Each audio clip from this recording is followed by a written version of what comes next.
Take to the core में आपका स्वागत है। मेरा नाम है अभिषेक और आज मैं आपको एक नई सीरीज के साथ इंट्रोड्यूस कराना चाहता हूं जो कि है tech to the core podcast की। इस सीरीज में मैं आपसे बहुत ही कॉमन जो टेक प्रॉब्लम्स हैं या इश्यूज हैं या जो डाउट्स कई बार लोगों के मन में आते हैं उनके बारे में मैं बात करूंगा। और अगर आपको ये पॉडकास्ट सीरीज अच्छी लगती है तो आप इसे लाइक करें और मुझे कमेंट सेक्शन में बताएं कि आपको कैसी लगती है ये टेक टू द कोर की नई पॉडकास्ट सीरीज। फिलहाल इस एपिसोड 1 में मैं आपसे बात करूंगा बैटरी के बारे में। जी हाँ, बैटरी बहुत ही एक इम्पॉर्टेंट पार्ट प्ले करती है किसी भी इलेक्ट्रॉनिक डिवाइस में। और अगर स्पेसिफिकली बात करी जाए तो बैटरी स्मार्टफोन्स का एक बहुत ही इंपॉर्टेंट हिस्सा होता है। हम सभी अपने फ़ोन में बहुत ही अच्छी बैटरी चाहते हैं और हर कस्टमर ऐसी बैटरी प्रेफर करता है जो कि बहुत ही लॉन्ग लास्टिंग हो, अच्छी परफॉर्मेंस दे और साथ ही साथ अगर वो जल्दी से चार्ज हो जाती है तो ये भी एक बहुत बड़ा बोनस हो जाता है।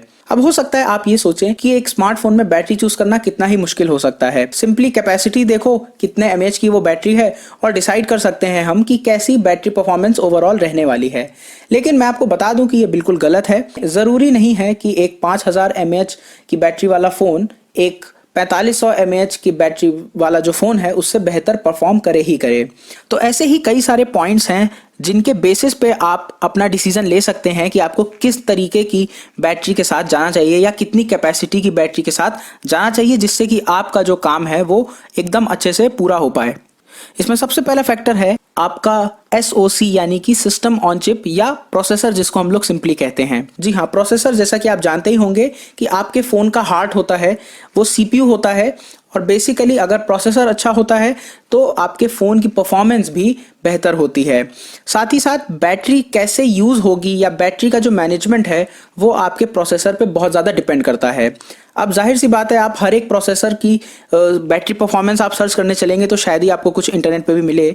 तो कैसे आप डिसाइड कर सकते हैं कि कौन सा जो प्रोसेसर है वो ज़्यादा बैटरी एफिशिएंट होता है। प्रोसेसर की बैटरी एफिशिएंसी को जानने का सबसे आसान जो तरीका है वो ये है कि जब आप किसी फ़ोन को ख़रीदने जाते हैं तो उसके प्रोसेसर का नाम जान लें और वो प्रोसेसर कितने नैनोमीटर की टेक्नोलॉजी पे बना है वो जान लें। सिंपल सा फंडा ये है कि जितने कम नैनोमीटर पे आपका प्रोसेसर बेस्ड होगा उतना ही ज़्यादा बैटरी एफिशिएंट आपका प्रोसेसर रहेगा और इसका मतलब ये होगा कि बैटरी जो है उसकी खपत कम से कम होगी।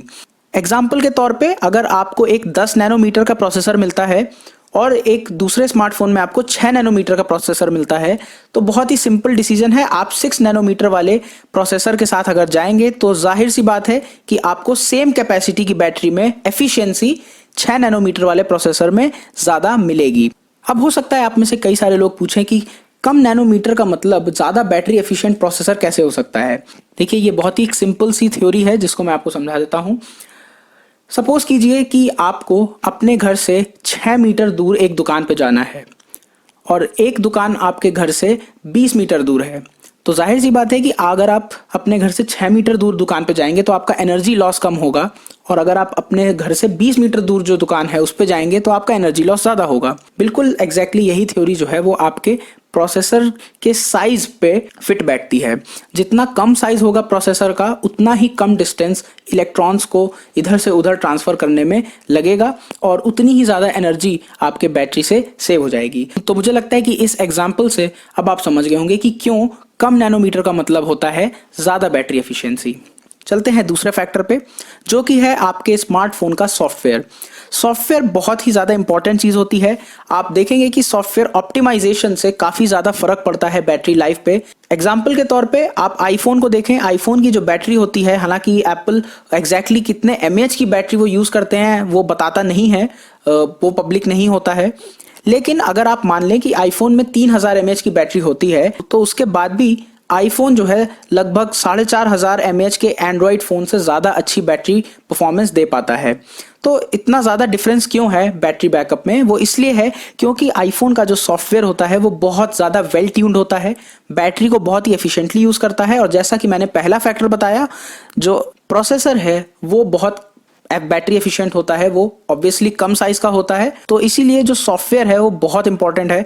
सॉफ्टवेयर ऑप्टिमाइजेशन आपके स्मार्टफोन में जितना ज़्यादा अच्छा होगा बैटरी भी वो उतनी ही ज़्यादा अच्छे से इस्तेमाल करेगा। तीसरा फैक्टर है डिस्प्ले साइज। अब ये बहुत ही लॉजिकल और बहुत ही सिंपल है समझना, क्योंकि जितना बड़ा आपका डिस्प्ले होगा जितना बड़ा फोन का डिस्प्ले होगा उतना ही ज्यादा वो बैटरी को कंज्यूम करेगा। और ये आप इससे समझ सकते हैं कि एक एवरेज लैपटॉप की जो बैटरी होती है वो लगभग 4000 mAh की होती है, और जो फोन्स होते हैं, स्मार्टफोन्स होते हैं, उनकी बैटरी भी आपको 4000 mAh कई सारे मॉडल्स में आपको मिल जाएगी।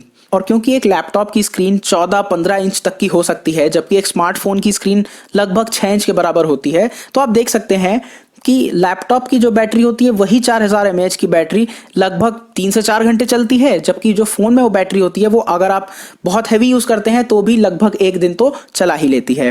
हालांकि इसमें और भी फैक्टर्स होते हैं कि लैपटॉप जो होता है उसको कूलिंग के लिए ज्यादा बैटरी चाहिए होती है, उसमें प्रोसेसर जो होता है वो ज्यादा हैवी टास्क करता है, लेकिन एक सबसे बड़ा फैक्टर ये है कि जो डिस्प्ले साइज है उसका भी एक डिफरेंस होता है।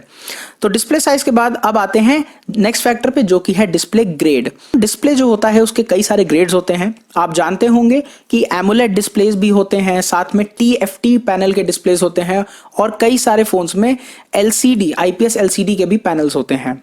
अब इन सारे तरीके के जो मैंने डिस्प्ले आपको बताए हैं, उन सब में से सबसे ज्यादा जो बैटरी एफिशिएंट ग्रेड होता है डिस्प्ले का वो होता है एमोलेड। ऐसा क्यों होता है कि एमोलेड डिस्प्ले ज्यादा बैटरी एफिशिएंट होते हैं, ये मैं किसी और वीडियो में आपको जरूर बताऊंगा, लेकिन फिलहाल आप ये समझ लीजिए कि अगर आपको किसी फोन में एमोलेड डिस्प्ले मिल रहा है, लगभग 6 इंच की साइज का आप मान लीजिए, और साथ में दूसरे फोन में आपको 6 इंच के ही डिस्प्ले में IPS LCD पैनल मिल रहा है, तो अगर बाकी सारी चीजें कांस्टेंट हैं, प्रोसेसर और बैटरी साइज, तो डेफिनेटली आपको एमोलेड डिस्प्ले में ज्यादा अच्छी बैटरी परफॉर्मेंस मिलेगी, बैटरी बैकअप उसमें ज्यादा अच्छा होगा रादर देन एक IPS LCD डिस्प्ले। और रही बात TFT डिस्प्लेस की, तो सबसे पहली बात तो ये कि TFT डिस्प्लेस आजकल आपको बहुत ही रेयरली किसी फोन में देखने को मिलेगा, लेकिन अगर मिलता भी है तो आप ये मान के चलिए कि वो IPS LCD से भी ज्यादा बैटरी को कंज्यूम करता है, वो ज्यादा बैटरी को खर्च करता है। इस वजह से बेस्ट परफॉर्मेंस आपको एमोलेड में मिलेगी, सेकंड नंबर पे आप IPS LCD को मान सकते हैं, और थर्ड पे आपको TFT डिस्प्ले की बैटरी परफॉर्मेंस मिलेगी।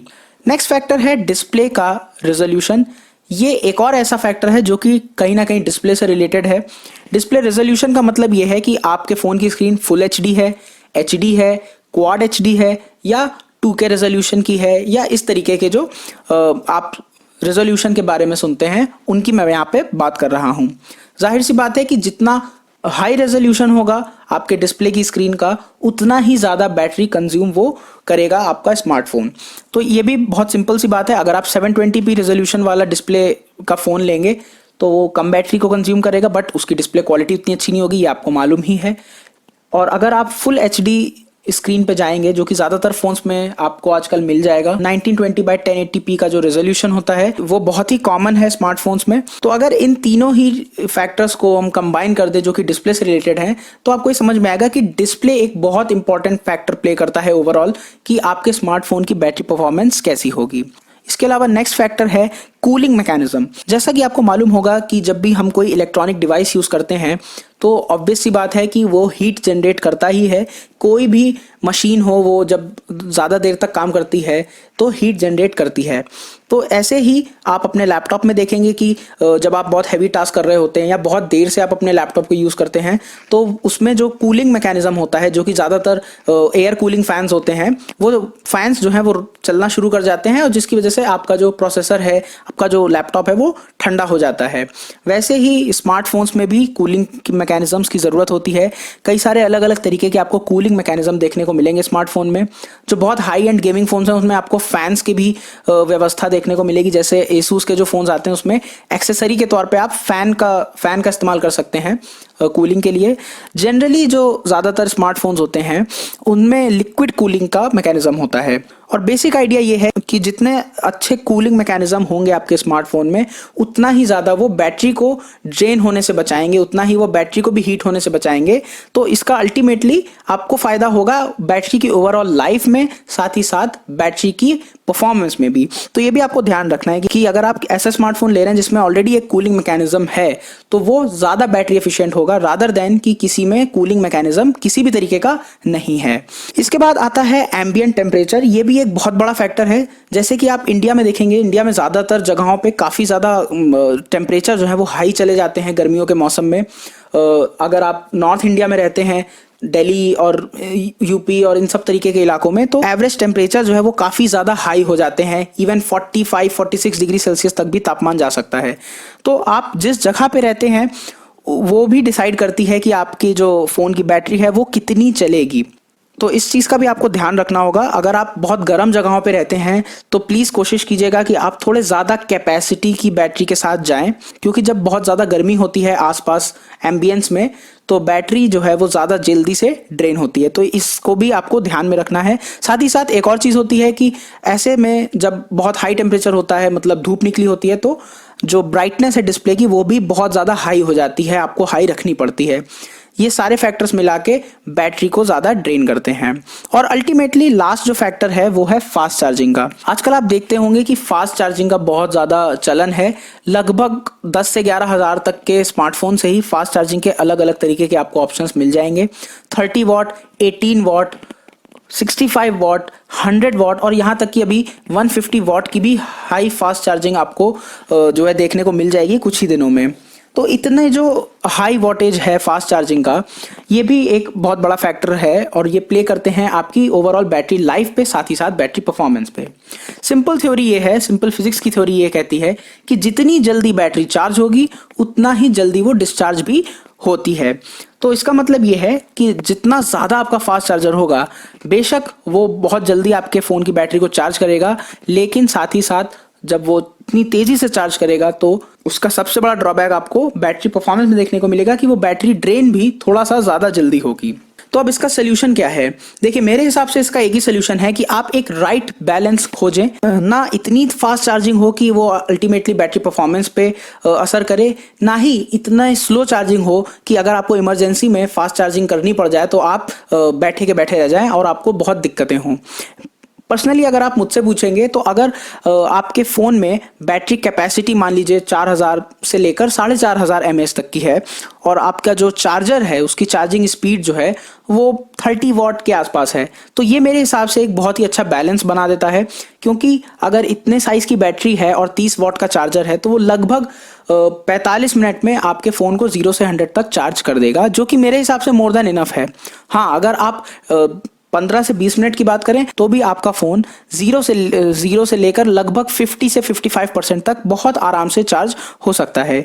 तो मेरे हिसाब से ये एक बहुत अच्छा बैलेंस क्रिएट कर देता है, जिससे कि आप फास्ट चार्जिंग का भी मज़ा ले सकते हैं, साथ में बैटरी परफॉर्मेंस को भी उतना ज़्यादा कॉम्प्रोमाइज़ नहीं करेंगे। और इसके साथ एक प्रो टिप भी मैं देना चाहूँगा कि अगर आप बहुत जल्दी में नहीं हैं या आप ओवरनाइट फ़ोन को चार्ज करते हैं ज़्यादातर, तो मैं आपको रिकमेंड करूंगा कि आप एक नॉर्मल स्पीड का जो चार्जर होता है, यानी कि 10 वॉट के जो चार्जर्स होते हैं या ज़्यादा से ज़्यादा 18 वॉट के जो चार्जर्स होते हैं, आप नॉर्मली उन चार्जर्स से अपने फ़ोन की बैटरी को चार्ज करेंगे तो इससे आप देखेंगे कि बैटरी परफॉर्मेंस जो है वो और बेहतर होती है फास्ट चार्जिंग करने के मुकाबले।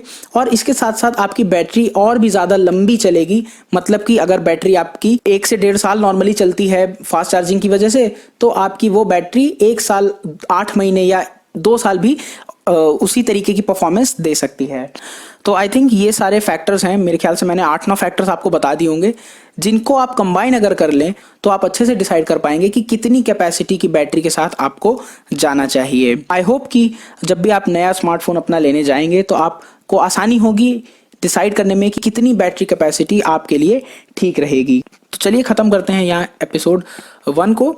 आपको कैसी लगी ये पॉडकास्ट सीरीज, आपको कैसा लगा ये एपिसोड? अपने सुझाव, अपने कमेंट्स मुझे ज़रूर बताएं। आप कौन कौन से टॉपिक्स पे इस तरीके की पॉडकास्ट सीरीज को देखना चाहेंगे वो भी मुझे आप ज़रूर कमेंट सेक्शन में बताएं। मैं आपके फीडबैक का बहुत बेसब्री से इंतज़ार करता हूं और मैं आप सभी के कमेंट्स रेगुलरली पढ़ता हूं और उन्हें रिप्लाई भी करने की पूरी कोशिश करता हूं। तो अगर आपको ये पॉडकास्ट अच्छा लगा हो तो आप इसे लाइक करें, इसे शेयर करें अपने फ्रेंड्स और फैमिली में, जो भी लोग स्मार्टफोन नया खरीदने वाले हैं, आप उनको ये वीडियो शेयर करें। और साथ में अगर आपको मेरा ये कंटेंट अच्छा लगता है तो आप टेक टू द कोर को सब्सक्राइब भी कर सकते हैं। और अगर आप सब्सक्राइब करते हैं तो नोटिफिकेशन बेल आइकन भी ज़रूर दबाएं, जिससे कि कोई भी नई वीडियो जब हमारे चैनल पे आती है तो आपको उसकी नोटिफिकेशन मिल जाए। मिलते हैं नेक्स्ट वीडियो में, तब तक के लिए गुड बाय।